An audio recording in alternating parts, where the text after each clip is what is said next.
Welcome to the fourth round of the ARR Craib Scottish Rally Championship. We're in the borders for the Scottish Rally. We've got 6 stages ahead of us today, around about 45 miles of all gravel, really challenging stages for the crews. The weather also playing a part this weekend. It looks as if it's going to be wet and difficult out there. A real challenge for our crews on the Scottish Rally Championship. For the second time this year, the SRC meets the BRC in their private battle for bragging rights. 6 stages lie ahead for the Scottish crews, every one of them iconic in the minds of fans of Scottish rallying.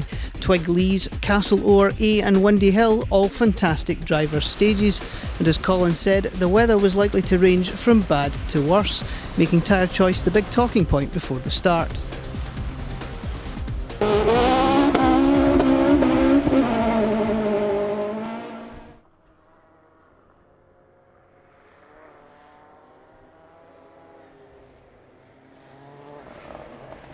First on the road, the reigning champion Jock Armstrong, the car rebuilt after its Speyside incident, sporting new front bodywork. It's a steady start, 10 seconds off the pace in Twiglees before only losing 0.2 of a second in Castle Oar. The Subaru second at first service.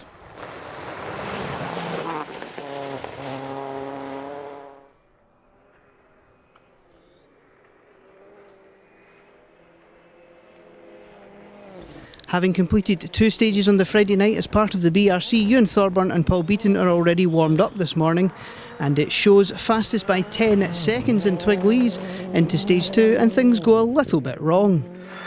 6 right, keep left over crest, long 6 right, keep in over crest, into care left over crest, 5 right minus in, into 4 left plus in, puncture crest, 5 left plus keep in.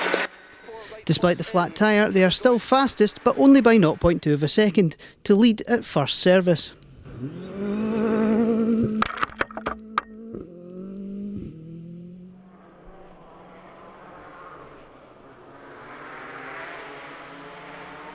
Another Impreza crew starting steadily. Sean Sinclair and Jamie Edwards admit to being overly cautious early on, but still hold third after 2 stages, the handling much improved from the Speyside.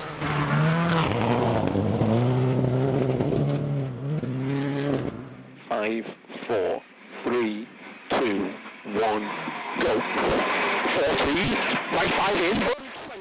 Hope so we took a gamble last night and fitted hard tyres, so we're just hoping it's not going to be too wet when we get to the stages.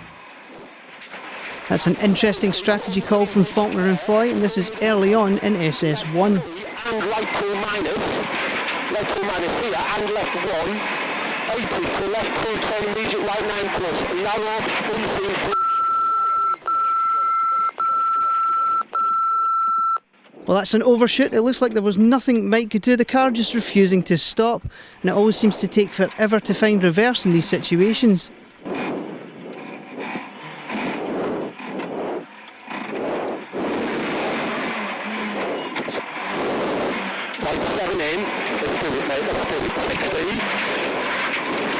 And that's a big delay early on. Mike and Peter down in 9th after 2 stages.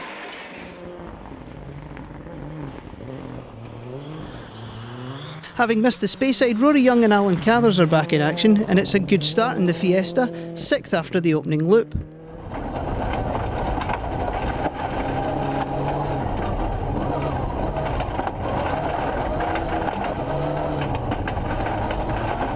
It's also a good start for Mark McCulloch and Michael Hendry. After a steady run in Twiglees, Mark turned up the wick in Castle Oar to be 3rd fastest.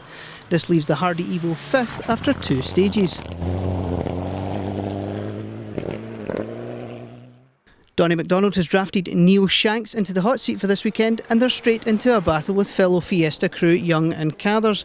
Donnie and Neil sit only 1.9 seconds back from Rory and Alan after 2 stages.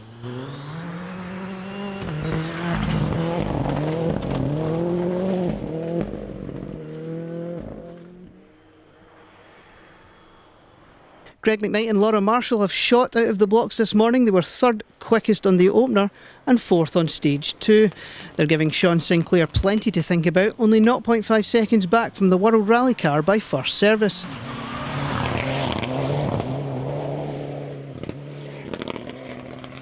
left. And 2 left loose. So 2 left loose.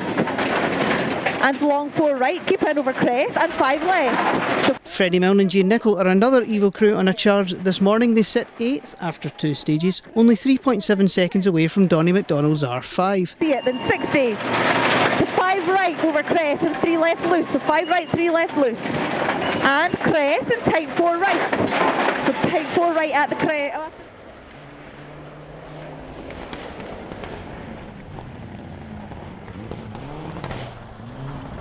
Star driver on the Speyside, Michael Binney, has started well here too. The Evo 5 heads up a titanic scrap for Challengers honours, with Binney, John Wink and Ian Wilson all covered by just 3.7 seconds.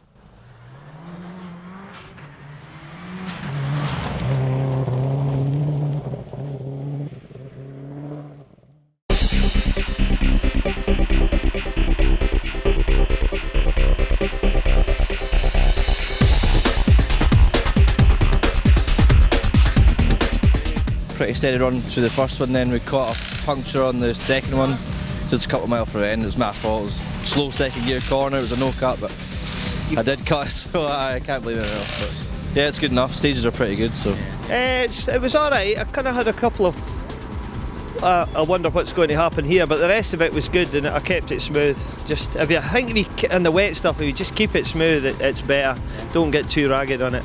Some of the lines were mad on those British Championship boys, and you can see where they've been, but luckily there's a couple of stones sitting out that weren't too handy. I had to dodge round them, but the rest of it was good. Aye, we got word of a few of the first stage, and I was fairly disappointed because I knew I was a wee bit cautious in the fast bits, but I'm kind of I've been stung twice already, so I'm really thinking about that, the longevity of the championship. So I need to be a wee bit cautious, but also fast. So I'm pretty happy. Aye. Very happy so far anyway, yep. We had a big moment in stage 1, pushing maybe a wee bit too hard, but no, we're doing alright. Yeah. How are the stages? They're good, they're quite slippy, but they are good. They're lovely stages. I love the Scottish stages, so I do. Onto the second loop, and A claims McKnight and Marshall, the flailing rubber from a punctured tyre taking out the wiring loom on its way past, stopping the car in its tracks. At the front, Thurburn and Beaton spent these 2 stages maintaining what they had already gained. Second quickest through Windy Hill was backed up by fastest in A, despite Ewan thinking he had picked up another puncture. And 6 left, and 6 right over crest, 40, 4 right in.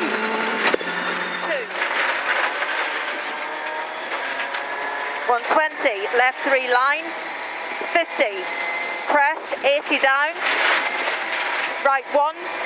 Armstrong and Swinsko blasted through Windy Hill 2.4 seconds quicker than anybody else, taking many people by surprise. They were relegated to second quickest in A, but had closed the gap to the Fiesta in front. 2 tightens to turn right 8 in.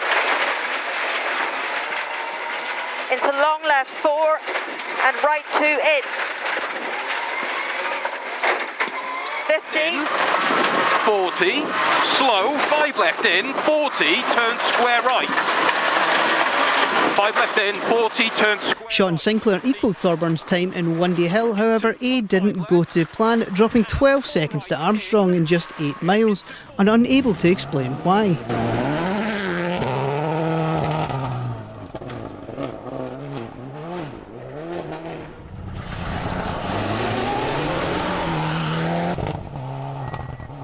It's been a while since we've had a Mike Faulkner fight back, but it was on now, rocketing up the leaderboard from 9th to 4th in just 2 stages. Mike and Peter were now locked in a battle with Rory Young and Alan Cathers. The Fiesta only 0.3 of a second behind the Evo with 2 stages remaining.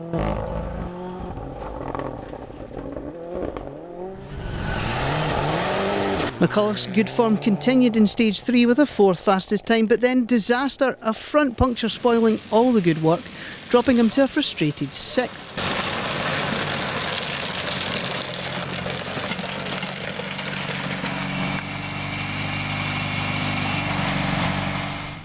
In contrast, Donnie McDonald was having a great time in the Fiesta. Still 7th, he was enjoying his day out.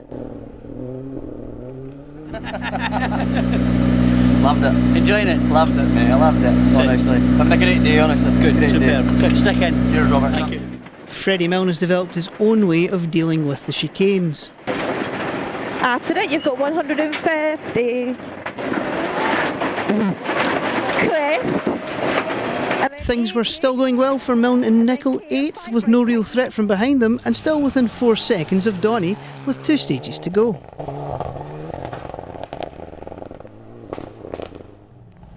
The battle for Challengers honours had swung in favour of Binney and Mole over this loop. Now 9th, they had moved to 10 seconds clear of Ian Wilson and Chris Williams. Why? Well, just ask Ian.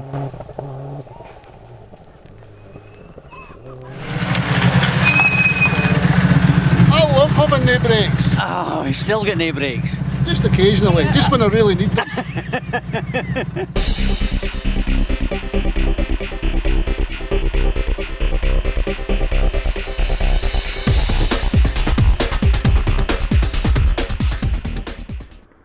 Out for the last 2 stages, and we lose Ian Wilson. Transmission failure sidelining the Impreza in Twigley's 2.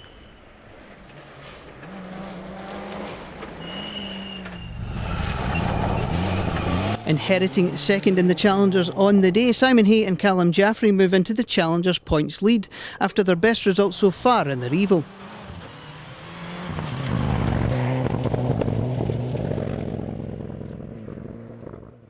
Just sneaking into the top 10 at the end of the day, it was one of the best runs of the year for 2016 Challenger champions Scott McCombie and Mark Fisher. Delighted with their day out, Michael Binney and Claire Mole pushed their elderly Evo all the way to a fantastic 9th in the SRC points, and the Challengers win.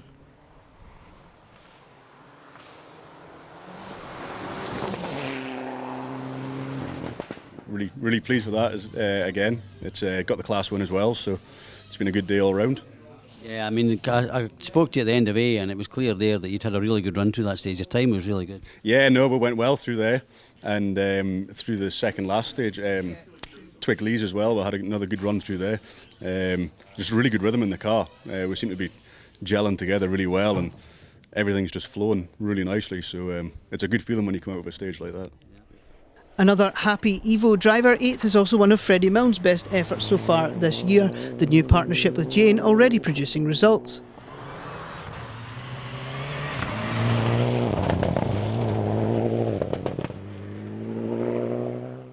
Seventh at the end of the day, Donny McDonald and Neil Shanks were happy with their day out in the Fiesta. This definitely one of Donny's best drives since moving to Ford Power.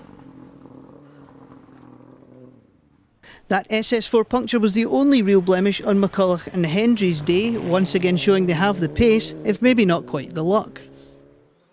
5th at the finish, it was another top 10 result for Young and Cathers in 2017. Despite their best efforts, however, they were unable to keep pace with the flying Faulkner and Foy, who pulled 10 seconds clear of the Fiesta by the end of the event. 4th in the points was a good result for the BSW team, although they were left wondering what might have been.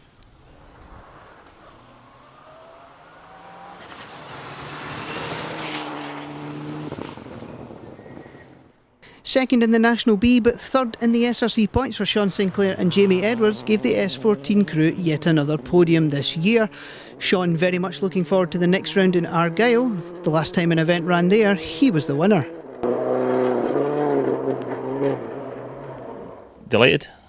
I think early on I didn't think my pace was there again, and I tend to be a bit cautious at the start and then start getting a bit madder as the day goes on. So no, pretty chuffed down.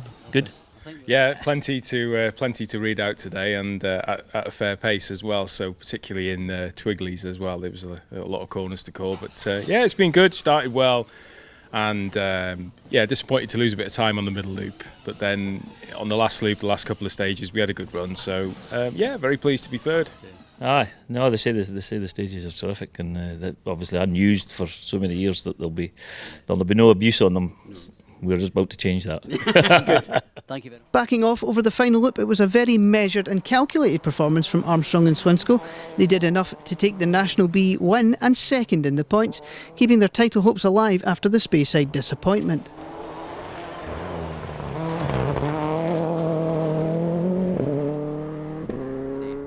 Yeah, it's a good enough result, I think, considering the weather and all the different bits and pieces. But no, it was a good result today. Quite pleased to get back after a little skid in the last round and just running out of talent. Nearly did the same again today. My foot slipped off the pedal on penultimate stage, would you call it, Paula? So we did a bit of a U-turn there at one of the corners, but got away with it.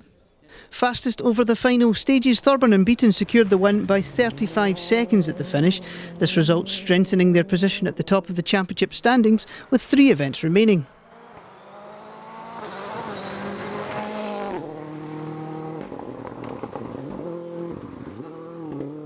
I've been a long time coming, to be honest, but yeah, it's been a good day. Obviously the weather made it a bit tricky, but stages were pretty good, held up pretty well this morning, so yeah, we had a good enough day, so glad to get a win.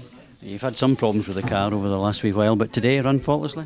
Yeah, that's it. We had a couple of puncture last night and puncture this morning, but held us back a wee bit, but yeah, pace was pretty good. Still more to come, but yeah, we're heading in the right direction. Paul, exciting day? Yeah, it was good. Like Ewan says, the punctures kind of put a dampener on it, but yeah, we're happy with progress. Pace has definitely come on a bit, and we're getting to where we want to be, so it's all good, all positive. So Thorburn takes his first maximum points haul this year to maintain his championship lead. Next up, the SRC returns to Argyll for the first time in more than a decade. Unknown stages, will they provide a surprise result?